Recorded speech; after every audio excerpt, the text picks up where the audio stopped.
Au Togo, le président du Conseil des ministres a prononcé son discours sur l'état de la nation. C'est la première fois que Faure Gnassingbé s'exprime sur la politique nationale depuis le passage du Togo à la Ve République et l'instauration d'un régime parlementaire. La correspondance de Flore Monteau. Devant un parlement acquis à sa cause, Faure Gnassingbé a présenté les grandes directives de sa nouvelle gouvernance. Dans son discours, il parle d'un véritable changement de culture politique qui va changer la vie des Togolais. L'enjeu ici est surtout de faire accepter son nouveau régime parlementaire. Fidèle à l'esprit de la réforme, l'action de mon gouvernement s'organisera autour de 3 axes majeurs.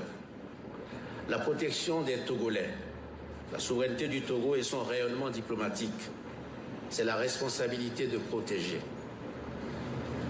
La consolidation républicaine, la cohésion nationale et la décentralisation. C'est la volonté de rassembler. Et le développement économique et social, c'est l'ambition de transformer. Pas d'annonce concrète, mais de grandes directives ont été données sur la menace djihadiste dans le nord du pays. Faure Gnassingbé veut intensifier sa stratégie de défense. On sait qu'il était par exemple en Russie récemment, avec qui des accords ont été signés. Il insiste aussi sur la souveraineté du Togo et une voix africaine forte, alors que va s'ouvrir la semaine prochaine le sommet panafricain de Lomé.